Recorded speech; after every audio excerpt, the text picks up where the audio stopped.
The world has watched on in awe. It really has been a miraculous recovery. Mossy, what is the latest milestone? The latest one at the moment is I've just learnt how to get off the ground. That's been a huge thing for myself. I've been working on for the last maybe 3 to 4 months. People closest to you say that you have dark days. Such a negative thing that's happened to myself. I count those little things that I've got instead of all the things that I don't have. But in saying that, there are a lot of things that I can't do. I get a lot of spasms, so it's really weird. Your body becomes like a rock. Try to stand up, and it takes a while. You know, everything's hard. After that, it's the morning routine. It's something. We have to do the same routine every day. Yeah. Like that's been key. Empty my bladder by doing an intermittent. So it's an intermittent catheter, because my body doesn't let me. If it gets too full, I can't go to the toilet like a normal person. We're partners, but I've now become a carer. It's a pretty crazy thing that you would never ever think would happen. I'm grateful for what the game's given me.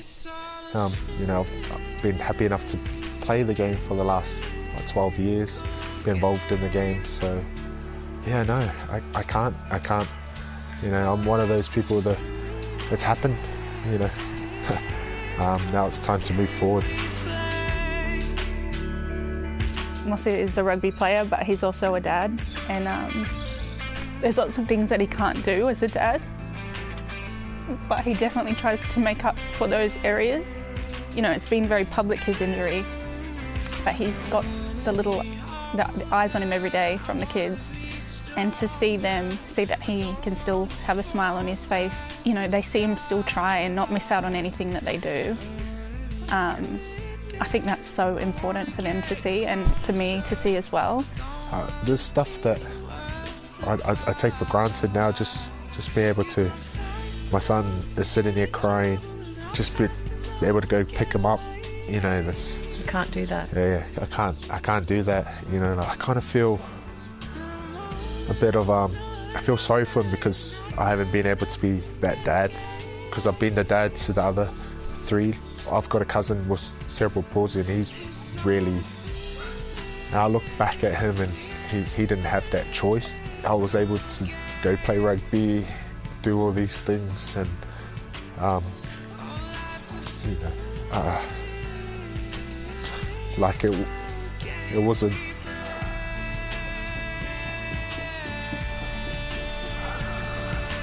It wasn't possible for him.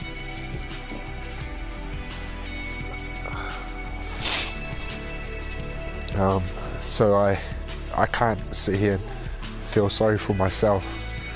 How are you going to make ends meet financially? Hull KR have paid out your contract in full. That expires at the end of this year. What happens then? I need Carissa to help me with a lot of things. The kids are there to help. We're lucky because we're in COVID at the moment. To go look for a full-time job after this year is quite daunting, because just the things that I have to deal with, the bladder, the bowels, and the fatigue too. Mossy, many people watching, and I have to admit I was one of them, will think, well, you're a professional athlete, you'll have insurance, there'll be an insurance payout, your family will be okay financially. Is that the case? No, unfortunately not. It's not something that we really thought about until it started unravelling, and it was pretty gutting. We know that's probably not going to change, and we're lucky enough that Tony and all these amazing people at the club and through Rugby League have tried to start this foundation for us. It's something I know that Mossy is quite onto, is that he doesn't want this to happen again to someone else. I can dwell on it, or I just got to move forward and help other people and get the word out there for other players. It upsets me a little bit that I know next year it's going to be different for Mossy, and he's going to feel like he needs to do what he can to support his family, but he's still in that recovery phase and he still needs to get better. He's always going to be like that. He's always going to struggle. This is our normal and we just get by, and I think we'll be okay. We'll be all right. That's our famous saying. And a big thanks to Jenna Brooks and Sky Sports in the UK for that insightful conversation with Mossy Masoi and his partner Carissa. Now, the man that is behind the Mossy Masoi Foundation, the ambassador, comedian Adam Hills, Rugby League Tragic, joins us here on the Sunday Footy Show. Adam, great to have you on. Obviously, I know you were watching that interview with Jenna there, and Mossy and Carissa. He's one inspirational man. He is, and the hashtag that they've been using to promote that interview is Behind the Smile, because Mossy's the kind of guy that will up front always put on the brave face and always put on the smile. And then just to see him every now and again in that interview, and in particular, you know, I think it speaks volumes about the man that he actually was in tears when he was talking about his cousin. It wasn't himself that brought himself to tears. It was someone else's situation. So, you know, I think that's why it's important that the rugby league community rally around him. menofleague.com is where donations can be made. And I'm told that over this weekend alone, the Easter long weekend of footy to this point, it's up to about $77,500. That's $50,000 more from where we started the round to now, which is fantastic. Great generosity from the rugby league community. I know too, Adam, you've been doing your bit as well. Well, yeah, I got the call. Jenna called me and asked if I'd like to be an ambassador whilst I was in hotel quarantine a couple of weeks ago. So I think I had 5 days left of quarantine.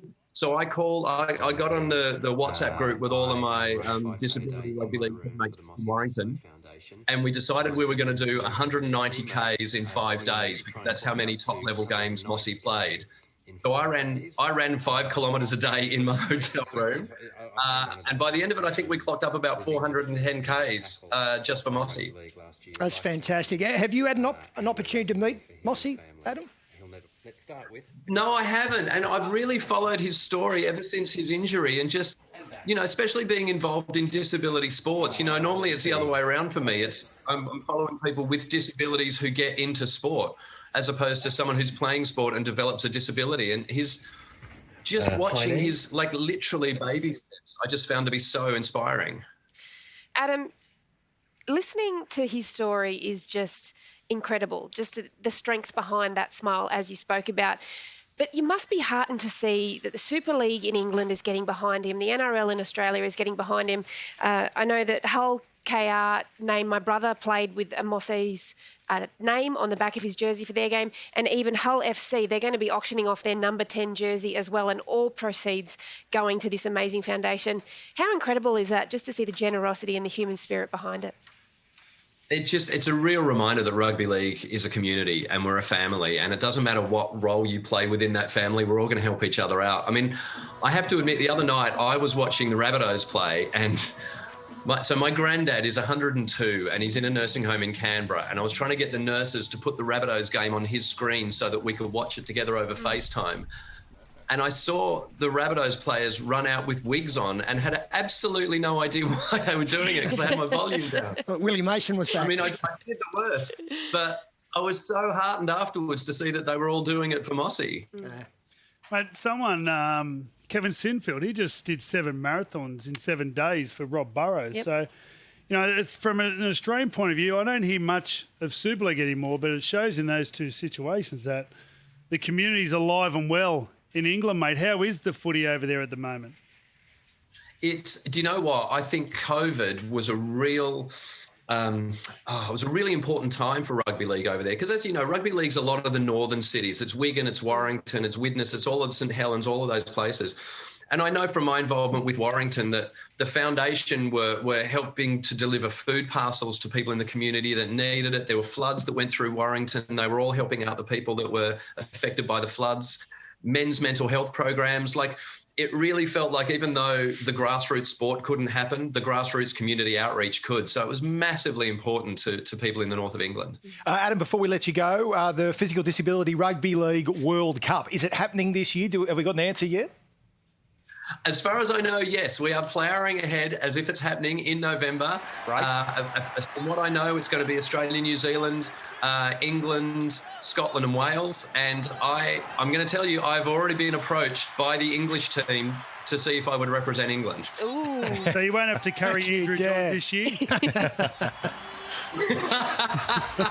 Won't have to carry Andrew Johns this year unless he develops a disability between now and then. Hey, Adam, before we let you go too, you're on the road. You've got shows where we're looking at Melbourne, Sydney, Canberra, from what I can see.